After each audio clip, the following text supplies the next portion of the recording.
Sunday dinners at my parents' house had become monthly rituals of humiliation disguised as family bonding. Every first Sunday, I'd drive my modest Honda to their suburban home, bracing for lectures about financial responsibility and life choices. This November evening was no different. Mom's pot roast filled the dining room as we gathered around Dad's mahogany table. My brother Kevin sat with his wife Jessica and 8-year-old son Tyler, while sister Amanda occupied her spot with husband Mark and their twin daughters. The conversation inevitably turned to real estate, Dad's favorite topic and their preferred method of reminding me where I stood in their success hierarchy. "Kevin's making another smart investment," Dad announced, cutting his roast proudly. "Tell Emma about the duplex you're buying, son." Kevin straightened, relishing his spotlight moment. "Great property in Riverside. We'll live in one unit and rent the other. Building equity while someone else pays the mortgage. That's getting ahead in life. Unlike some people who throw money away on rent monthly," Jessica added with a pointed look my direction. I focused on my mashed potatoes, having learned that defending myself only prolonged these sessions. At 31, I was the family disappointment, the software developer living downtown while siblings built suburban real estate empires. What they didn't know was my downtown apartment was temporary corporate housing while my newly purchased penthouse underwent renovations. What they really didn't know was the penthouse cost $15.2 million atop the city's most exclusive residential tower. "Emma still thinks renting is smart," Amanda chimed in condescendingly. "Remember when she explained flexibility and not being tied down? As if stability is bad." Mark nodded knowingly. "The rent versus buy calculator doesn't lie. Every rental month is money you'll never see again. We've told her this for years. Some people aren't cut out for homeownership responsibility," Mom said with disappointed resignation. "Emma's always been more artistic. Practical financial planning isn't for everyone." I'd been running my software consulting firm for 5 years, but they'd convinced themselves I barely scraped by freelancing. Truth was, my cybersecurity software had been acquired by 3 major corporations, and my consulting rates made their mortgage payments look like pocket change. But I'd learned to keep quiet about successes. Every achievement I'd tried sharing was dismissed as temporary luck or overshadowed by siblings' conventional victories.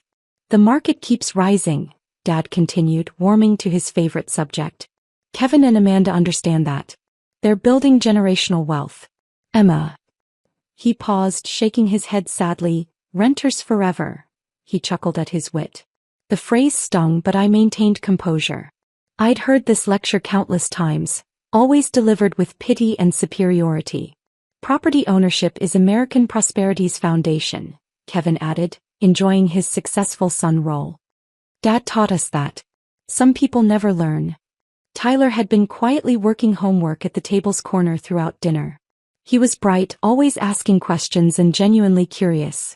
Unlike his family's adults, he'd never judged my living situation. "Build up. Innocent discovery." "Aunt Emma," Tyler said suddenly, looking up from his worksheet, "can you help with this geography project? I need the city's tallest buildings." "Of course, sweetheart," I said, grateful for distraction from real estate sermons. Tyler slid his tablet over, showing Architectural Landmark's website. "I'm supposed to pick one building and write what makes it special. Know any cool downtown buildings?" I glanced at his assignment requirements. He needed building height, architectural features, and residential or commercial use. My finger hesitated as I scrolled through options. "How about Meridian Tower?"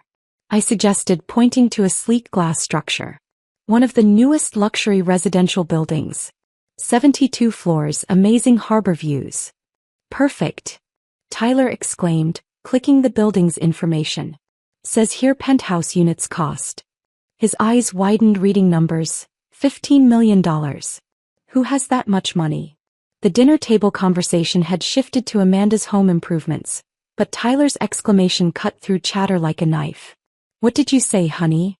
Jessica asked, leaning to look at Tyler's tablet. "This building Aunt Emma picked has apartments costing $15 million, Tyler said with childhood wonder at incomprehensible sums. "Look at this penthouse. Floor-to-ceiling windows and private elevator." Kevin laughed dismissively. "That's not for people like us, buddy. That's billionaires and movie stars." "Actually," Tyler said, reading carefully, Says here one penthouse was purchased by. He paused, sounding out words slowly. Richardson Software Solutions LLC. Blood drained from my face. Richardson was my middle name, used for my business entity maintaining privacy. But Tyler wouldn't make that connection. Just reading news about luxury real estate purchases. Richardson Software Solutions, Dad repeated thoughtfully. Never heard of them. Probably some tech company with more money than sense. Article says the buyer wanted privacy, so no individual name released. Tyler continued, absorbed in research. But gives full address. 425 Harborview Drive, Penthouse B. My heart stopped. That was my address. My secret address until renovations completed and I figured out breaking this news to family. 425 Harborview Drive, Mom repeated slowly. Isn't that near Emma's area? Yeah, I managed, voice strangely tight. Same neighborhood. Small world, Amanda said absently, returning to kitchen backsplash discussion.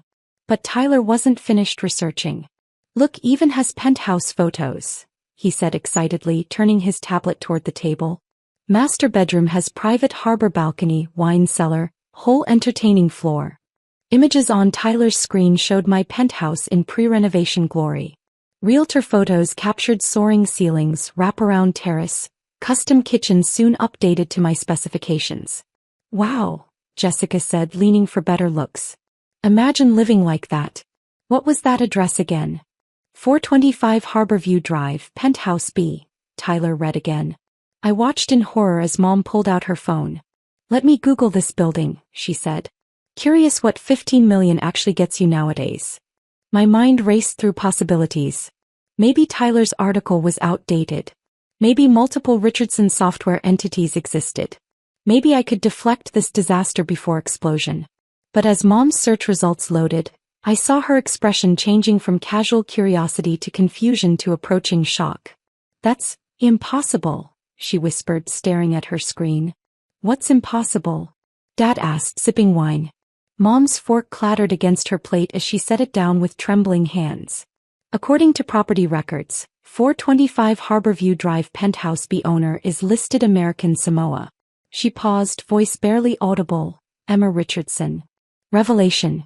Truth exposed. Deafening silence followed. Every conversation stopped. Every fork paused midair. Every family member turned, staring at me with expressions ranging from confusion to disbelief. That can't be right, Kevin said, first breaking stunned quiet. Emma doesn't own property. She's rented that tiny downtown apartment for years. Must be another Emma Richardson, Jessica added quickly. Common enough name. But Mom was still scrolling, face growing paler with each result. Property records show purchase 3 months ago, she said slowly. Buyer listed as Emma Marie Richardson, age 31. My middle name. My exact age. No hiding anymore. Emma, Dad said, voice taking stern tone he'd used catching childhood lies. What is your current address? I felt like standing at cliff's edge, about to jump into abyss forever changing family relationships. It's complicated, I said weakly. What's complicated about an address? Amanda demanded. You either live somewhere or don't. Tyler, oblivious to tension he'd created, continued exploring his tablet. Look, more articles about this building, he said excitedly. This says the penthouse has smart home technology designed by local software company. Owner wanted everything custom programmed for security and convenience. Smart home technology. Custom programming. Security features. All things I'd specifically requested during purchase. Details supposed to remain private. Emma, Mom said, voice shaking, please tell me you haven't done something foolish with money. Haven't gotten into financial trouble trying to keep up appearances. The assumption I must be in trouble, couldn't possibly afford such purchase legitimately, stung more than previous dismissals.